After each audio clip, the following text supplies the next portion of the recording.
चलिए जानते हैं आज की देश और दुनिया की महत्वपूर्ण 50 बड़ी खबरों को सिर्फ 10 मिनट में। पर अभी तक आपने इस चैनल को सब्सक्राइब नहीं किया है तो सब्सक्राइब कर दें। किसानों के हित में सरकार की पहल।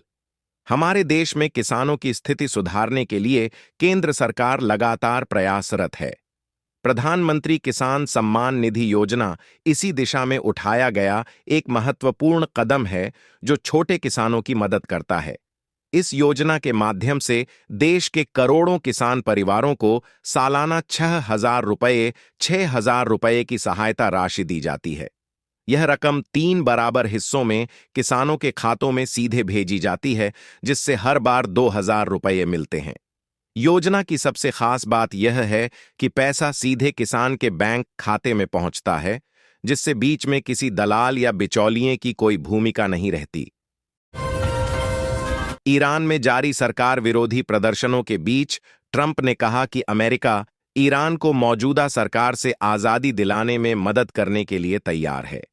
ट्रंप ने अपने social media platform truth social पर लिखा कि ईरान शायद पहले से कहीं ज्यादा आजादी के करीब है। उन्होंने यह भी कहा कि अमेरिका हर संभव मदद देने को तैयार है।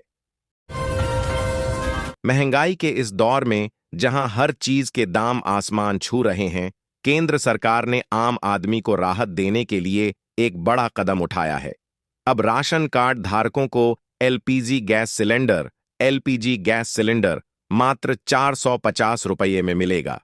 यह खबर उन करोड़ों परिवारों के लिए एक बड़ी राहत लेकर आई है जो बढ़ती महंगाई से परेशान हैं। सरकार की इस सब्सिडी योजना का उद्देश्य गरीब और मध्यम वर्ग के परिवारों को रसोई गैस की बढ़ती कीमतों से राहत दिलाना है। प्रधानमंत्री नरेंद्र मोदी ने गुजरात दौरे के दूसरे दिन सोमनाथ स्वाभिमान पर्व के अंतर्गत आयोजित शौर्य यात्रा में हिस्सा लिया। इस शौर्य यात्रा का आयोजन उन असंख्य वीरों को सम्मान देने के लिए किया गया है जिन्होंने सोमनाथ मंदिर की रक्षा करते हुए अपने प्राण न्यौछावर किए।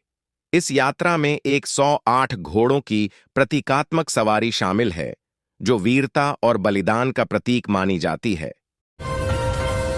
नई घोषणा के अनुसार विधवा महिलाओं और 60 वर्ष से अधिक आयु के वरिष्ठ नागरिकों को अब प्रति माह 4,000 रुपये की पेंशन मिलेगी। वहीं दिव्यांग लाभार्थियों के लिए यह राशि 6,000 से लेकर 10,000 तक निर्धारित की गई है। यह वृद्धि ऐसे समय में की गई है जब दवाइयों, राशन और स्वास्थ्य सेवाओं की लागत लगातार बढ़ रही है। इससे निश्चित रूप से इन वर्गों को कुछ राहत मिलेगी। महाराष्ट्र निकाय चुनाव प्रचार में व्यस्त ऑल इंडिया मजलिस-ए-इत्तेहादुल मुस्लिमीन AIMIM के प्रमुख असदुद्दीन ओवैसी का हिजाब पहने बेटी का एक दिन देश का प्रधानमंत्री बनने वाले बयान पर सियासत शुरू हो चुकी है। ओवैसी ने अब रविवार को असम के मुख्यमंत्री हिमंत बिस्वा शर्मा पर तीखा हमला बोला है। ओवैसी का यह बयान असम CM की टिप्पणी के बाद आया, जिसमें उन्होंने कहा था कि भारत एक हिंदू राष्ट्र होने के नाते एक हिंदू व्यक्ति को ही देश का प्रधानमंत्री बनते हुए देखेगा। अमेरिकी प्रतिबंधों का उल्लंघन करने के आरोप में पकड़े गए रूसी जहाज तेल टैंकर में कांगड़ा जिले के उपमंडल पालमपुर से सटे गांव सिद्धपुर घाड़ का एक युवक भी शामिल है। बताया जा रहा है कि रक्षित चौहान नाम का यह युवक मर्चेंट नेवी में सेवारत है और वर्तमान में रूसी तेल टैंकर में सवार था। 10 जनवरी 2026 से भारत में UPI सिस्टम से जुड़े नियमों में बड़े बदलाव लागू हो चुके हैं, जिनका सीधा असर करोड़ों डिजिटल पेमेंट यूजर्स पर पड़ने वाला है। इन नए नियमों को लागू करने का फैसला देश की डिजिटल भुगतान प्रणाली को अधिक सुरक्षित, तेज और तकनीकी रूप से स्थिर बनाने के उद्देश्य से लिया गया है। बदलते समय के साथ UPI का उपयोग बहुत तेजी से बढ़ा है, जिसके कारण सर्वर लोड, सिक्योरिटी और फेल ट्रांजैक्शन जैसी समस्याएं सामने आ रही थीं। इन्हीं चुनौतियों को ध्यान में रखते हुए NPCI ने यह अहम कदम उठाया है। ईरान में जारी खामेनेई सरकार विरोधी प्रदर्शनों के बीच निर्वासित युवराज रेजा पहलवी ने नया संदेश जारी किया है। पहलवी ने आंदोलन कर रहे लोगों से सड़कों पर डटे रहने की अपील की है। दरअसल ईरान में बढ़ती महंगाई, खराब अर्थव्यवस्था और गिरती मुद्रा की कीमत के बाद लोग सड़कों पर उतरकर विरोध प्रदर्शन कर रहे हैं। इंदौर नगर निगम के अफसरों ने शहरवासियों को 24 घंटे शुद्ध पानी देने के जो सपने दिखाए थे, वे आज कागजों तक ही सिमट कर रह गए हैं।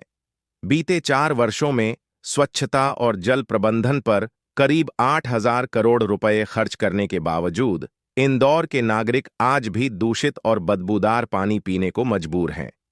चालू वित्तीय वर्ष में निगम ने 2,450 करोड़ रुपए खर्च करने का लक्ष्य तय किया है, लेकिन हालात यह हैं कि करोड़ों की योजनाएं आम जनता की सेहत तक नहीं पहुंच पा रहीं। अमेरिकी राष्ट्रपति डोनाल्ड ट्रंप की आक्रामक विदेश नीति और वेनेजुएला पर हमले का विश्लेषण किया गया है। इसमें मादुरो के अपहरण और तेल भंडारों पर कब्जे की अमेरिकी मंशा उजागर होती है। ट्रंप ग्रीनलैंड पर भी कब्जा करना चाहते हैं और रूस से तेल खरीदने वाले देशों पर भारी टैरिफ की धमकी दे रहे हैं, जिससे भारत भी प्रभावित होगा। यह लेख ट्रंप के अहंकार और अंतर्राष्ट्रीय नियमों की अनदेखी को वैश्विक शांति के लिए खतरा बताता है।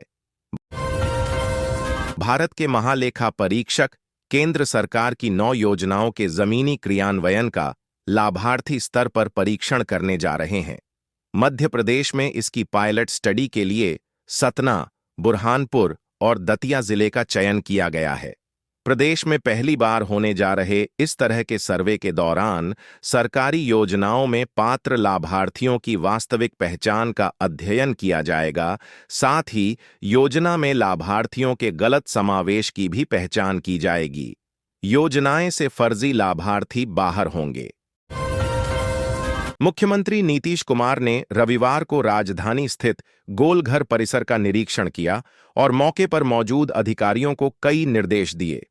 मुख्यमंत्री ने कहा कि गोलघर परिसर में light and sound of laser show को नियमित रूप से कराएं। मुख्यमंत्री ने गोलघर परिसर, गोलघर पार्क, गोलघर की संरचना और लाइट एंड साउंड सिस्टम का जायजा लिया। भाजपा की ओर से शनिवार को सोमनाथ स्वाभिमान पर्व के मौके पर जिला मुख्यालयों, प्रखंड मुख्यालयों से लेकर पंचायत एवं गांव-गांव तक के शिवालयों में दीप प्रज्वलन ओंकार जप का आयोजन किया गया। इस मौके पर लाखों की संख्या में भाजपा कार्यकर्ता एवं लोग शिवालयों में पहुंचे। साल 1993 देश में कांग्रेस की सरकार थी। इसका नेतृत्व प्रधानमंत्री नरसिम्हा राव कर रहे थे, लेकिन सब कुछ ठीक नहीं चल रहा था। सदन में सरकार के खिलाफ अविश्वास प्रस्ताव लाया जा चुका था, मगर दिशोम गुरु शिबू सोरेन के झारखंड मुक्ति मोर्चा के 4 सदस्यों ने सरकार के पक्ष में मतदान करके सरकार को गिरने से बचा लिया। लेकिन ये मामला इधर ही नहीं थमा। केंद्र की बजट पूर्व चर्चा बैठक में शनिवार को झारखंड के वित्त मंत्री राधाकृष्ण किशोर ने भाग लिया। मौके पर उन्होंने राज्य के समग्र विकास के लिए सुझाव देते हुए वित्तीय मांगें रखीं। दिल्ली में उनके द्वारा केंद्र के समक्ष मांग पत्र प्रस्तुत किया गया। श्री किशोर ने बिहार की तर्ज पर मुख्यमंत्री महिला रोजगार योजना के तहत झारखंड की मनिया को भी कुटीर उद्योग के लिए 10,000 रुपये की आर्थिक सहायता देने का आग्रह किया। उन्होंने बताया कि वर्तमान में राज्य सरकार लगभग 51 लाख महिलाओं को 2,500 रुपये प्रतिमाह सहायता दे रही है। भारतीय जनता पार्टी ने संगठनात्मक चुनाव की प्रक्रिया को ध्यान रखते हुए बड़ा कदम उठाया है। बीजेपी के केंद्रीय नेतृत्व ने वरिष्ठ आदिवासी नेता और केंद्रीय मंत्री जुएल ओराम को झारखंड भाजपा के प्रदेश अध्यक्ष के चयन की देखरेख की जिम्मेदारी दी है। उन्हें झारखंड का निर्वाचन पदाधिकारी बनाया गया है। पार्टी के नेशनल रिटर्निंग ऑफिसर डॉक्टर के लक्ष्मण ने इसे लेकर विज्ञप्ति जारी कर दिया है।